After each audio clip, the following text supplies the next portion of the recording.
Hello and welcome to the first Raw review of 2019. No, it's your first Raw review of 2019. No, it only counts if I'm here.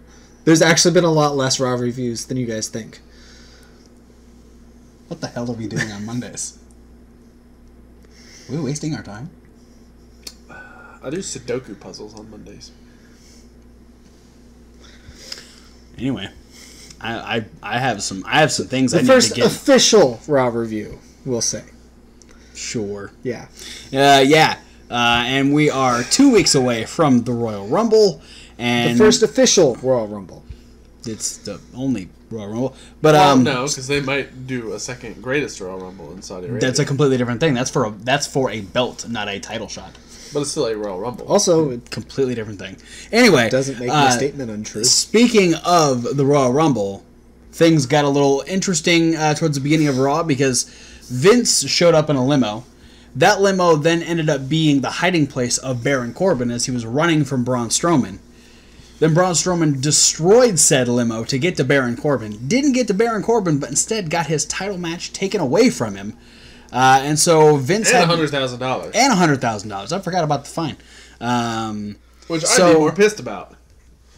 That's a lot of money. That's true. Well, I guess technically having a title match taken away from you is having money taken away because you're not getting paid more for being a champion. Yeah. But regardless, this then put a whole situation on who was going to face Brock Lesnar at the Royal Rumble. Jerry the King Lawler. No, Probably. not Kurt Hawkins, not Apollo Crews, not the B Team, not EC3, definitely not Heath Josh Slater. Fuentes. It was just Rhino.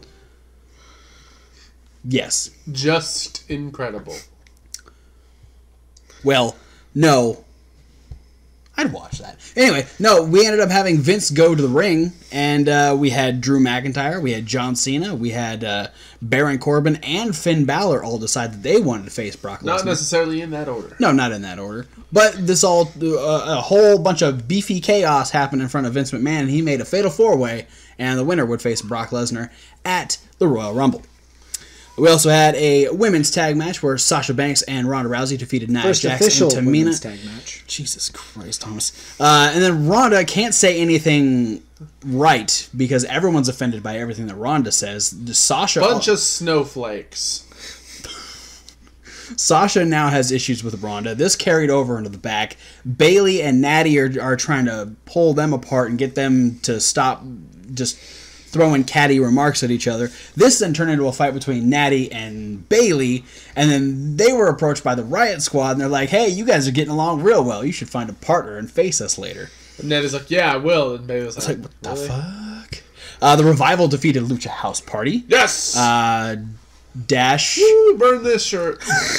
Yeah, I wish you were here last week. You would have got to see the cool shirt that he had to wear. Yeah. But then, our women's tag match, we had Natty Bayley and the debuting Nikki Cross defeat the Riot Squad. And then in the back, we saw Lacey Evans as... no.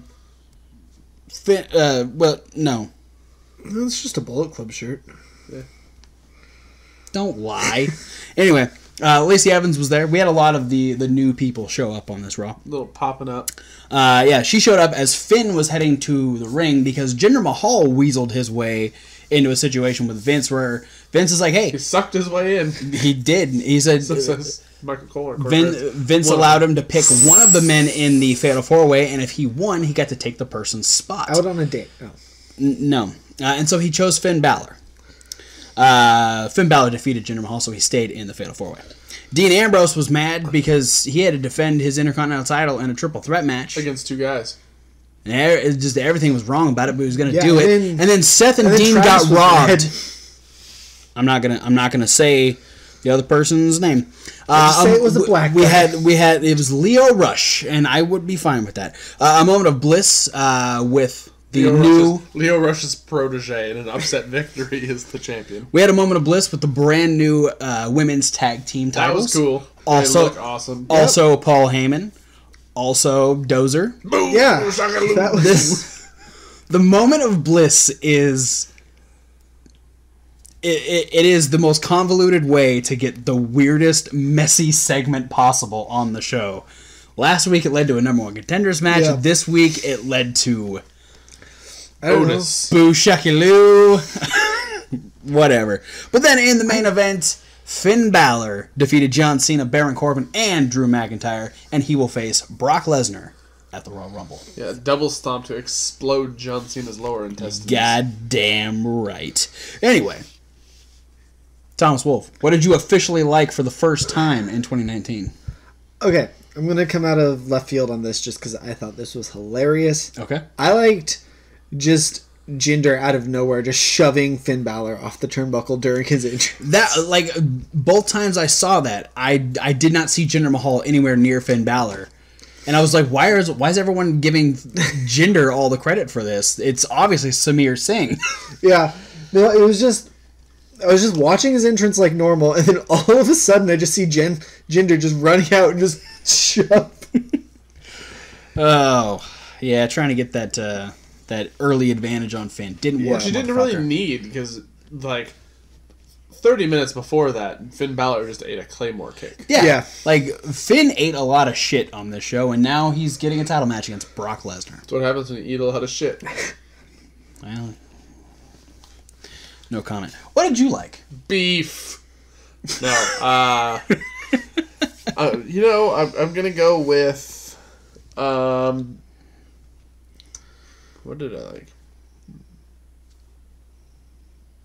I'm going to go with the Moment of Bliss. Moment of Bliss? The Moment of Bliss and unveiling the new Women's Tag Team Championships, announcing that it's going to be decided in a 6-tag team elimination chamber of all women. Yeah. Yep. 3 teams from Raw, 3 teams from SmackDown. Sorry, NXT and UK. Fuck you guys. Yeah. Yeah, when they said Elimination Chamber, I was hoping that we were going to get like a team from each show. Yeah, that'd be nice. But Or maybe like 2 from Raw, 2 from SmackDown, 1 from UK, 1 from NXT. yeah, something like that. Not the case, but it's still pretty cool and pretty lady, says Otis. Dozer was... This is not a Moment of Otis. It was... Next week, the debut of Moment of Otis on Raw. I very much look forward to that. My like is going to go to during Braun chasing Baron Corbin, the fact that Elias sang Baron Corbin's hiding spot to Braun Strowman. Just the musical narration of the scene by Elias was a fantastic addition to the horror movie that was Baron Corbin's Night. Yeah, I was disappointed that Elias didn't have any other appearances for the rest of the night, but the one he had, he was used effectively. Yeah, absolutely. All right, what did you love about Monday Night Raw? That Finn Balor is going to be Universal Champion. Yes. That's how I'm choosing that's how I'm choosing to interpret it. Okay. John believes. Big believe John. Big match believer John boy, hair boy John. That makes me feel a little bit better. The fact that John Cena is endorsing it, because usually John Cena endorses things that is usually himself, but usually if John Cena's like on board with it, it's gonna happen. But it's still Brock Lesnar. Yeah. Yeah. I mean, I don't think they're gonna do Finn versus Braun at Mania. The current, with the current rumored plan is for Brock and Seth to wrestle at Mania right now. We could do Finn and Seth. Yeah. I'm okay. No, it's actually just going to be Seth beats Lashley for the Intercontinental title, so it's going to be Brock versus Seth at Mania for the Intercontinental title, while Finn goes on to do something else. Confusing. Yeah. Convoluted, but weird. Got an Funny. aneurysm. I know what you love. Just say it. My boys, the Revival, putting the stomp down on the mask wearing, house partying, stupid rule making luchadors, and Lince Dorado was there. Yeah, Lindsay was hanging on the outside. Yeah, they got some.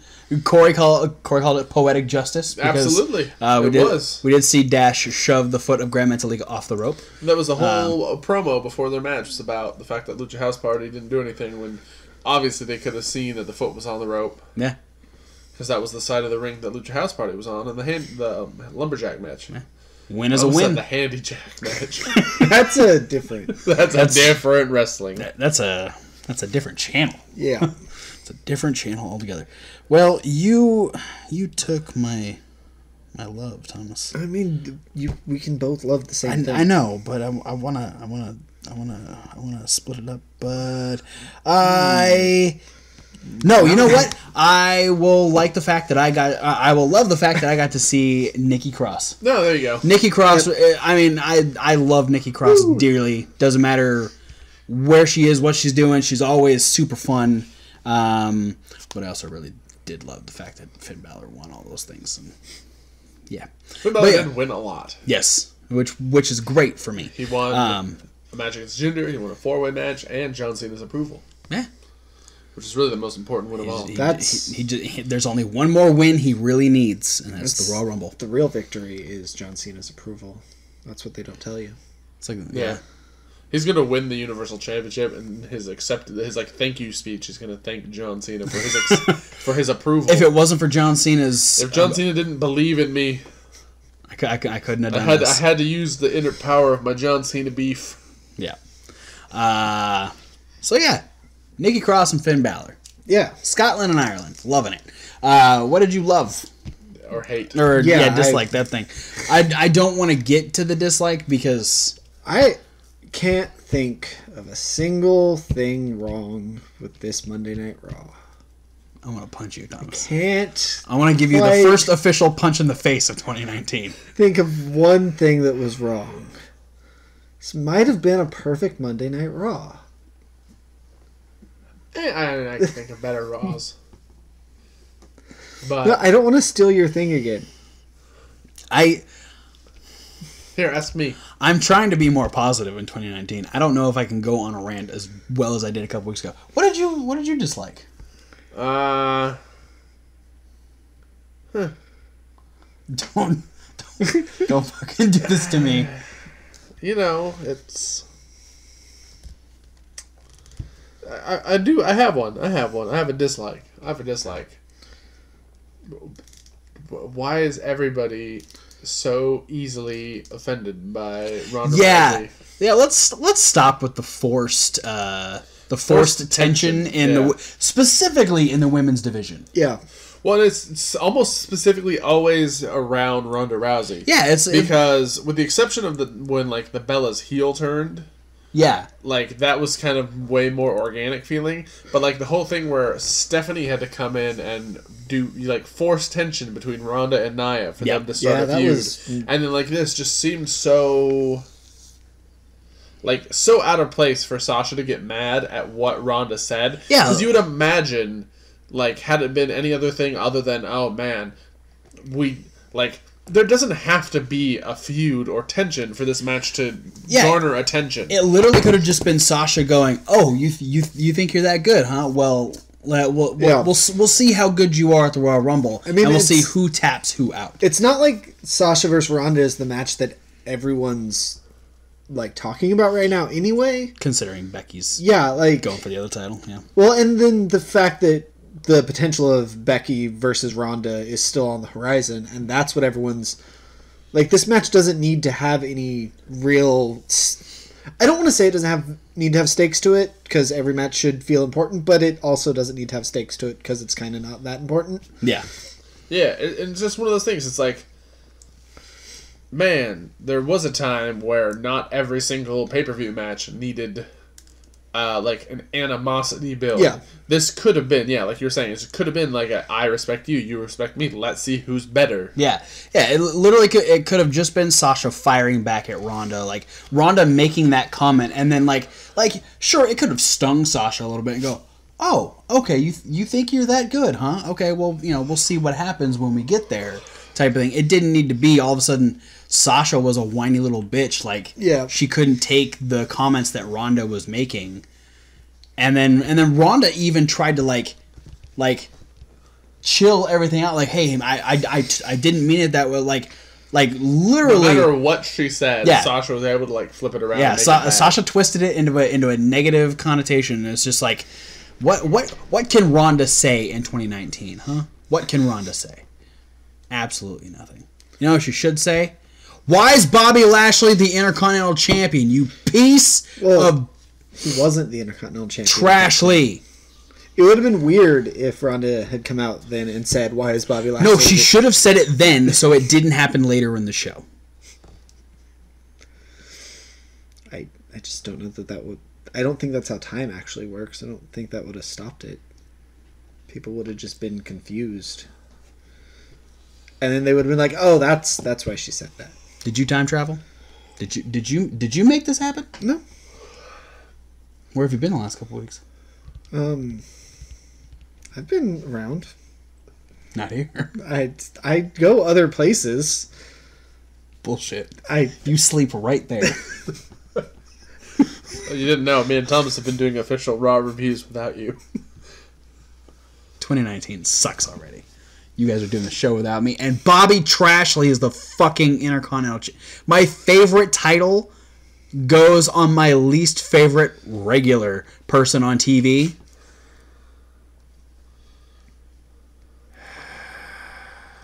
Yeah. I'm not thrilled with it, to be completely honest. Well, yeah. You don't say. Shut up, I'm always able to pull a silver lining off of a situation like this, though. Because anytime, and even with a case like Brock Lesnar, who is the champion and he sucks and he doesn't show up except for like once in a blue moon to defend the belt, that the big silver lining is always knowing that one of these guys will eventually have to lose the championship. So there's going to be a moment at the end of all this where you get to rejoice because, in my humble opinion, Elias should defeat Booby Lashley. I will say, yeah, it's easier. It's easier to pull a positive out of the Trashley situation because you know the belt will be on TV. I know the belt will be on TV, and I know that Trashley is beatable. Yeah. The only person that can beat Brock Lesnar is Roman Reigns, and he is currently not in the picture. So I just assume that Brock Lesnar is going to keep the title until Roman Reigns comes back. And if Roman Reigns never comes back, that belt will never be on television. Well, there's a silver lining in that sense, too, because then they'd have to get a new main belt, and Brock can just keep the Universal title.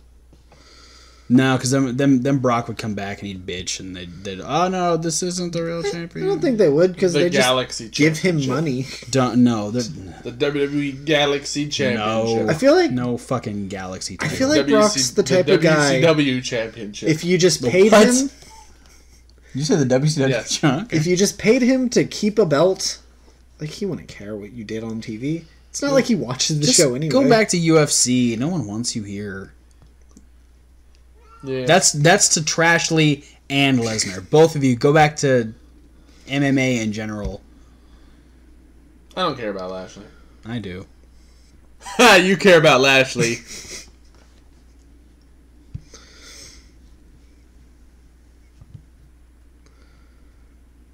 Fuck you. Well, I think that's it for our Raw review. The first official Raw review of 2019. All right, because Thomas said so. Yep. That's the bottom line. Because Thomas Wolfe said so. With that being said, thanks for watching, guys. Don't forget to like, comment, and subscribe. Click those links down below. There are so many social media links. There's also a podcast link. And that's the one that says, fuck Lash. I mean, SoundCloud. It's going to say that pretty soon. SoundCloud. Sometimes we feel like sometimes you have to say fuck SoundCloud. But yeah, for now on SoundCloud, you can check out all of our regular reviews in podcast form, and there's Reasonable Wrestling Fans. It's reasonable with a W, like why Lashley. Yeah, yep. I'm just saying things for you. Also wrestling, where you get the list with Kevin Hawk, me, Question of the Week, sometimes with Thomas Wolfe. Him. I'm thinking about bringing that back. Me and Thomas got another video series that's going to be starting very, very soon. Where we've got a couple other little things to work out, and it's going to be starting very, very soon. But there's also an entire playlist of punishment videos. You can get us... The Wheel of Punishment is a new thing. Yeah, and we're going to have another one coming after the Raw Rumble weekend. / NXT TakeOver Phoenix. That's why I called it the Rumble weekend, because It's not just the Royal Rumble. I didn't register the weekend part. Yeah. And there's an entire playlist of unboxing videos where we get stuff from Pro Wrestling Crate, where we get things like Micro Brawlers, we get Funko Pops, we get all kinds of stuff, cool t-shirts. Go and see what we got. But for now, guys, thanks for watching, and we'll see you at whatever video you decide to watch next. 10, 9, 8, 7, 6, 5, 4, 3. Fuck Modus. Fuck Trashly. I'm pretty happy. Fuck you.